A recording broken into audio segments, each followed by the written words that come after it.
Hello மக்களே! Welcome back to my channel. இன்னைக்கு இந்த வீடியோல நான் ரெகுலரா இந்த மெத்தட்ல தான் நான் பாதாம் பவுடர் நான் வீட்ல அரைப்பேன். குழந்தைங்களுக்கும் சரி, என் ஹஸ்பண்டுக்கும் சரி ரொம்பவே பிடிக்கும். பாதாம் பவுடர் மட்டும் இல்லாம, சில்லி ஆயிலும் எப்படி செய்யலான்ட்டு நான் இந்த வீடியோல சொல்லியிருக்கேன். 2மே ட்ரை பண்ணி பாருங்க. ரொம்பவே நல்லாருக்கும். அதே மாரி இந்த சில்லி ஆயில எப்படிலாம் யூஸ் பண்ணணுன்ட்டும் நான் சொல்றேன். ஒரு 300லேருந்து 400 கிராம் அளவுக்கு நான் பூண்டெல்லாம் உரிச்சிட்டு, அத சின்ன சின்னதா ஸ்லைஸ் பண்ணி நான் கட் பண்ணி எடுத்துக்கிட்டேன். இதோ நான் இப்ப காட்டுறேன் பாருங்க. இந்த சைஸ்ல தான் நான் கட் பண்ணி எடுத்துக்கிட்டேன். நான் 300 கிராம் அளவுக்கு எடுத்திருக்கேன். 300 கிராம் அ பூண்டையும் நானு சில்லி ஆயிலுக்கு போடுவேனான்னு கேட்டா இல்ல. பாதி வந்துட்டு நான் சில்லி ஆயிலுக்கு யூஸ் பண்ணிட்டு, பாதி வந்து நான் எடுத்து வச்சுக்க போறேன். இந்த சில்லி ஆயில் பண்றதுக்கு நான் நல்லெண்ணெய் எடுத்திருக்கேன். நல்லெண்ணெயில தான் பண்ணணும். தேங்காய் எண்ணெய், மத்த சன்ஃப்ளவர் ஆயில்லலாம் பண்ணக்கூடாது. அதே மாரி எண்ணெயும் ரொம்ப சூடாயிடக்கூடாது. ஒரு மிதமான சூட்ல நம்ம பூண்டையும் போட்டு இந்த மாரி கோல்டன் ப்ரவுன் கலர் வந்ததுக்கு அப்புறமா வறுத்து எடுத்துறணும். அதே மாரி தான் நான் செகண்ட் பேட்சையும் வறுத்து எடுத்துக்கிட்டேன். பூண்டு வந்து அ ரொம்ப கருகவும் விடக்கூடாது. கருகுனா வந்து டேஸ்ட்டும் மாறிடும். அதுக்கப்புறமா நான் பூண்டு வறுத்த எண்ணெய நான் ஸ்டவ்லேருந்து எடுத்துட்டு கொஞ்சம் கூல் ஆனதுக்கு அப்புறமா, இதுல ஒரு பச்சை காஞ்ச மிளகா 10 காஞ்ச மிளகாய நான் மிக்ஸி ஜார்ல போட்டு ஒரு பல்ஸ் மோட்ல போட்டு எடுத்திருக்கேன். நீங்க உங்க காரத்துக்கு ஏத்த மாரி ஆ காஞ்ச மிளகாய் எடுத்துக்கோங்க. அதுக்கப்புறம் காஷ்மீர் ரெட் சில்லி பவுடர் ஒரு டேபிள் ஸ்பூன் அளவுக்கு எடுத்திருக்கேன். அதையும் அந்த மிதமான சூட்ல இருக்குல்ல, அந்த எண்ணெயிலே சேர்த்துட்டு நான் மிக்ஸ் பண்ணிக்க போறேன்.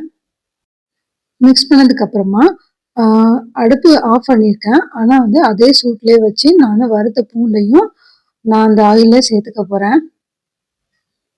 நான் முன்னாடியே சொன்ன மாரி தான். வறுத்த பூண்டு எல்லாத்தையும் நான் சேர்க்க போறதில்ல. கொஞ்சமா நான் தனியா எடுத்து வச்சுக்க போறேன். அது என்னோட ஹஸ்பண்ட் வந்துட்டு பேஜோ பண்ணி சாப்பிடுவாங்க. நான் இரும்பு பாத்திரம் எடுத்திருக்கனால, திருப்பி நான் அடுப்ப சூடு பண்ணல. இரும்பு பாத்திரமும் கொஞ்சம் சூடு ரொம்ப நேரத்துக்கு வரும். அதனால நான் ஸ்டவ் ஆன் பண்ணல. இதுல வந்து தேவையான அளவுக்கு உப்பும், ஒரு டீஸ்பூன்லேருந்து 1 1/2 டீஸ்பூன் அளவுக்கு சோயா சாஸ் சேர்த்துக்கிட்டேன். உங்கள்ட்ட வினிகர் இருந்தது அப்படின்னா, 1 டீஸ்பூன் அளவுக்கு சேர்த்துக்கோங்க. வினிகர் சேர்த்தோம்னாலுமே ரொம்ப நல்லாயிருக்கும். அப்படி இல்லன்னா லெமன் சேர்த்துக்கோங்க. என்கிட்ட அன்னைக்கு 2மே இல்ல. அதனால சேர்த்துக்கல. அதுக்கப்புறமா 1 டீஸ்பூன் அளவுக்கு உப்பு சேர்த்துக்கோங்க. உப்பு டேஸ்ட்டுக்கு ஏத்த மாரி சேர்த்துக்கோங்க. உப்பு சேர்த்ததுக்கு அப்புறமா இதுலயே ஒரு 2 டீஸ்பூன் அளவுக்கு சீனி சேர்த்துக்கோங்க. சீனி சேர்க்கும்போது அந்த உப்பு, காரம், புளிப்பு எல்லாமே வந்துட்டு பேலன்ஸ் ஆகி கிடைக்கும் நமக்கு. இது நல்லா ஆறுனதுக்கு அப்புறமா ஒரு டப்பால போட்டு எடுத்து வச்சுக்கோங்க. நல்லா ஆறுனதுக்கு அப்புறமா டப்பால போட்டு எடுத்து வச்சுக்கணும். இப்போ பாதாம் பவுடர் அரைக்கிறதுக்கு பாதாம் இந்த அளவுக்கு எடுத்திருக்கேன். அப்புறமா அதுக்கப்புறமா பிஸ்தா வந்துட்டு ஒரு 15லேருந்து 20 எடுத்திருக்கேன். கேஷ்யூ கொஞ்சமா எடுத்திருக்கேன். பம்ப்கின் சீடு கொஞ்சம் எடுத்திருக்கேன். இதுல நீங்க சன்ஃப்ளவர் சீடு என்ன சீடு இருக்கோ அதையும் சேர்த்துக்கணும். சரி உங்ககிட்ட என்னென்ன சீடு இருக்கோ அதுல கொஞ்சம் கொஞ்சமா சேர்த்துக்கோங்க. என்கிட்ட அன்னைக்கு இதுதான் இருந்தது. அதனால இது சேர்த்துக்கிட்டேன். நான் ஏர் ஃப்ரையர்ல ஒரு 1 மினிட் வச்சு ஃப்ரை பண்ணி எடுத்துக்க போறேன். உங்ககிட்ட ஏர் ஃப்ரையர் இல்லைன்னா அப்படின்னா நார்மல் ஓப்பன் கடாயிலேயே நீங்க மிதமான சூட்ல வந்து வறுத்து எடுத்துக்கோங்க. கலர் சேஞ்ச் ஆகுற அளவுக்கு வறுக்கக்கூடாது. லைட்டா சூடு ஏறினாலே போதும். நான் ஏர் ஃப்ரையர்ல ஃப்ரையிங் மோடு வச்சு நான் ஏர் ஃப்ரையர்ல ஃப்ரையிங் மோட்ல வச்சு ஒரு 1 மினிட் நான் ஃப்ரை பண்ணி எடுத்துக்க போறேன். முன்னாடி நான் சொல்ல மறந்துட்டேன். இந்த நட்ஸ் எல்லாம் எடுக்குறீங்களோ அப்பம்போது ஒரு 4, 5 ஏலக்காவும் சேர்த்து எடுத்துக்கோங்க. ப்ளஸ் வந்து ஒரு 2 பீஸ் கிராம்பு சேர்த்துக்கோங்க. நான் முன்னாடிலாம் சீனி போட்டு நான் ட்ரை பண்ணி பார்த்தேன். ஆனா எனக்கு சீனி போட்டு அரைக்கும்போது எண்ணெய் விட்டுருது.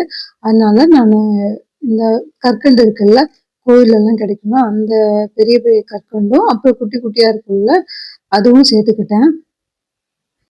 ஆ இந்த கற்கண்டு சேர்த்ததுக்கு அப்புறமே குழந்தைங்க நல்லா விரும்பி சாப்பிடுறாங்க.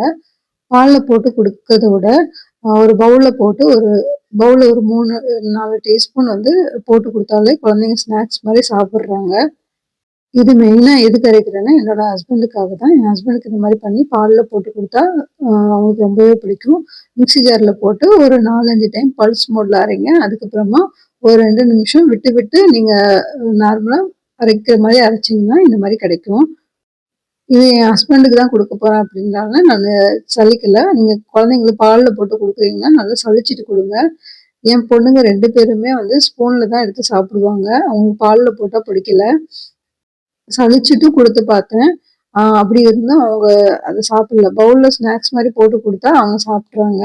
பாருங்க என்னோட பொண்ணோட ரியாக்ஷனே பாருங்க. இது என் 2வது பொண்ணு.